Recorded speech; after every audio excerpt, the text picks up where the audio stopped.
La construcción es lo que va quedando a través de los siglos después de la cultura. Si tú vas a visitar Roma, no te pones a leer a Virgilio ahí, sino que te pones a mirar el Coliseo.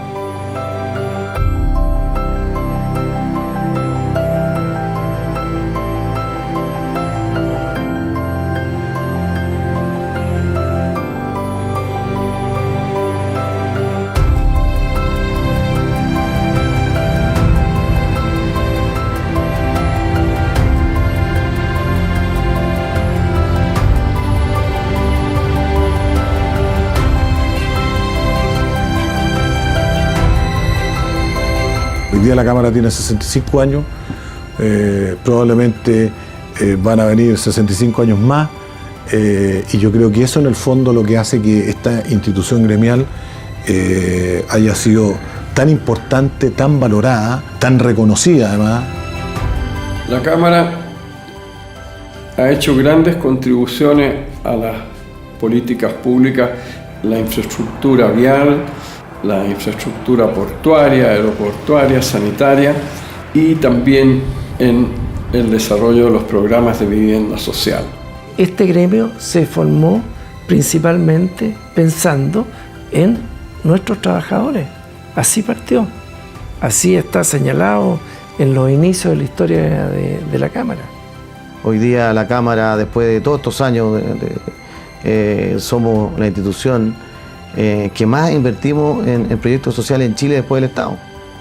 Y eso va enfocado a los trabajadores. Yo creo que la Cámara, como muy pocas instituciones privadas en Chile y probablemente en el mundo, ofrece un paraguas social tanto a sus socios como a sus trabajadores que es inigual. Bueno, yo creo que no hay ningún gremio que tenga la capacidad profesional, digamos, el número, digamos, de profesionales e intelectuales que la Cámara. El nivel altísimo. Las empresas de la Cámara son alrededor de unas 2.500, los socios de la Cámara, que van desde profesionales individuales hasta empresas de enorme magnitud.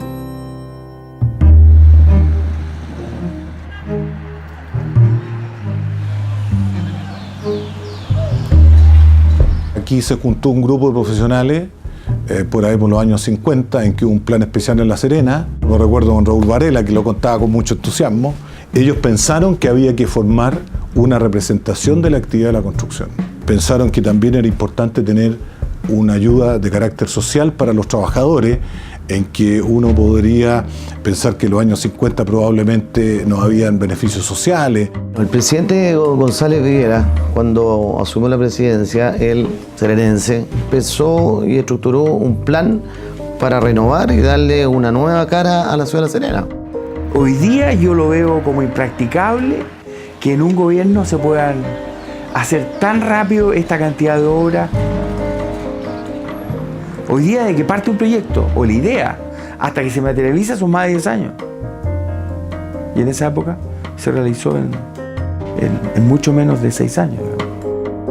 Un grupo de las principales empresas ligadas al rubro de la construcción se constituían como los socios fundadores de lo que llamarían la Cámara Chilena de la Construcción. En junio de 1951 se llevaba a cabo la primera sesión de la naciente institución gremial. Ella se realizaba en Santiago, en su primera sede de la calle Teatinos. Era una organización pequeña, de unas 20, 22 personas. Había un gerente, un abogado, asesor, había secretarias, había mozos. Se editaba en el mismo local una revista de la construcción. Había una pequeña imprenta en un espacio diminuto. Yo estuve en la Cámara desde 1956 hasta 1989. El ambiente era muy cordial, muy de amigos. Y tanto lo que me gustaba a mí, que yo pensaba, si yo no necesitara un sueldo, yo trabajaría gratis aquí. Yo conocí a la Cámara cuando era naranja, o sea, era chiquita, muy pobre. La secretaria dijo, oye, nos van a cortar el teléfono porque no tenemos con qué pagarla. Entonces, ¿y cómo nos van a cortar el teléfono a la Cámara? Sí, pero la cuenta está ahí y dicen que nos corta si no nos pagamos mañana. Entonces dije, bueno, paguémoslo entre todos nosotros. Entonces todos empezamos a trajinarnos los bolsillos, sacamos la plata y dijimos, y aquí está la plata, paguen la cuenta, y ahí la pagamos. El DFL2 fue ahí un incentivo muy fuerte para la construcción. O sea, cuando se vio que una persona que invertía en DFL2 pedía tener beneficios económicos, construía y fue una ley en que el Estado no tenía que poner plata, sino que simplemente daba beneficios, o sea, no pagaba impuestos. Fue muy importante en la época en que yo me inicié la inversión que había a lo largo de todo el país en infraestructura pública.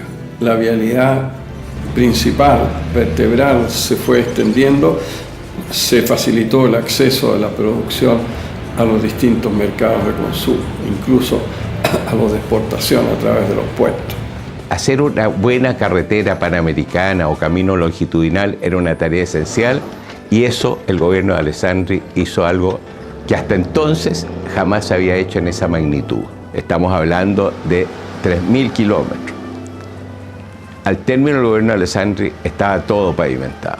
Y durante el gobierno de Frei esa política se mantuvo y hubo obras gigantescas que se siguieron ejecutando, y la política de vivienda se mantuvo desde el año 59 hasta el año 70 sin variación, en el sentido de darle un gran impulso a la construcción de las viviendas hoy día calificadas como viviendas sociales. La Cámara también más adelante ha hecho contribuciones muy importantes al ordenamiento urbano, aportes valiosísimos para reglamentación y políticas de desarrollo urbano que favorezcan un desarrollo de las ciudades que sea amistoso con los habitantes de ellas. Los comienzos de la década de los 70 marcaron una época de convulsión social y política que amenazaba a las empresas constructoras.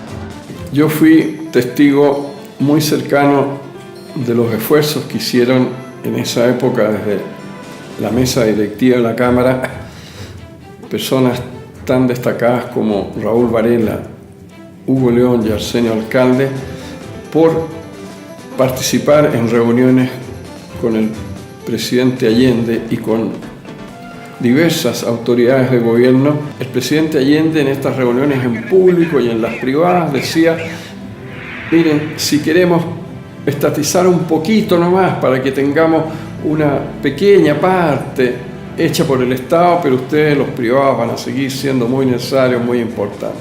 Yo cada vez que hablé con el ministro Pascual Barraza, me recibía diciéndome, Jaimito, supe que le habían tomado una obra. Ministro, le decía yo, usted sabe más que yo no tenía idea. Claramente, entre el año 73 y el año 78 hay un freno a la construcción de viviendas impuesto por las políticas de regulación económica, de control de la inflación, de disminución del gasto público. Las obras del metro se paralizaron durante un año. Ese año 82, si tú recuerdas, hubo una crisis económica que nos afectó mucho. Como cifra me acuerdo que la cesantía en la construcción llegó a un 58%, o sea, cifra absolutamente histórica. La Cámara permanentemente estuvo aportando soluciones. Por ejemplo, en la crisis del 82, los bancos se quedaron con miles de viviendas. Cuando vinieron los tiempos mejores, la Cámara propuso el sistema de letras de crédito hipotecario, la Cámara propuso el sistema del subsidio habitacional, todas cosas que fueron recogidas por las autoridades de vivienda. El subsidio fue muy importante porque le permitió a la gente adquirir una vivienda pagándola con un crédito a largo plazo. Y eso sí que fue una gran cosa que se obtuvo a través de la Cámara Chilena de la Construcción. Se van generando todos los aportes que la Cámara hace para el diseño de sistemas de financiamiento, de vivienda privada. Eso sin duda que un apoyo importante fueron los fondos de pensiones en sus comienzos. Las empresas constructoras fueron capaces de adaptarse rápidamente a la demanda que generó la actividad de la minería. Es un hecho realmente importante y que ha permitido desarrollar a muchas empresas una actividad muy especializada que hoy día le está permitiendo competir en otras partes, en Perú, en Colombia, en Argentina, incluso en Estados Unidos.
Yo diría que la cámara sigue siendo la misma. La cámara antigua era pequeñísima, la cámara hoy día es enorme. Pero hay algo que se ha llamado el espíritu cámara, que nace con los fundadores y que yo creo que es exactamente el mismo que hay hoy día. Los socios de la Cámara tenemos la responsabilidad de cuidarla, porque no hay que olvidarse nunca que este es el esfuerzo colectivo de muchas generaciones que nos han precedido. Este mismo espíritu se ha continuado a través del Grupo Alerce. Seguimos viéndonos, ya estamos retirados, bastante retirados, y es valioso, es algo que ha permanecido y se ha continuado en el tiempo. Para mí la Cámara ha sido una forma de vida, ha sido un regalo del cielo, diría, porque me permitió trabajar durante 40 años con gente muy inteligente, muy eficiente, bien exigente, ¿ya? Y tuve la inmensa suerte que, además de trabajar con ellos, pudiera llegar a ser buen amigo de muchos de ellos y muy cercano amigo de algunos de ellos. Si bien es cierto, somos amigos, nos toca competir y competimos lealmente. Y tengo que reconocer que muchas veces que nos ganaron propuestas fue por el diseño, por el ingenio de algo mejor hecho. Pero eso es la realidad. La Cámara para mí es el paso siguiente de la universidad, en áreas que la universidad a mí no me entregó, por ejemplo, el tema social, por ejemplo, la ética, por ejemplo, el tema de seguridad y bueno, y el tema de capacitación. Yo siempre digo que estoy un poquito enamorada de la Cámara, porque le debo la educación de mi hijo, le debo mi empresa. Yo estoy muy agradecida. Yo pienso que esta Cámara tiene que seguir evolucionando. Hay desafíos por delante, soñamos con cosas nuevas.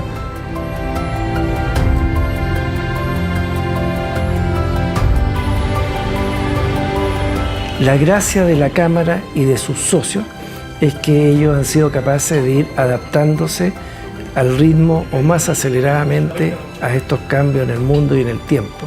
Y eso porque la Cámara en muchos sentidos ha ido a la vanguardia, porque es propositiva, es capaz de tener una mirada en muchos temas, de adelantarse un poco a los tiempos.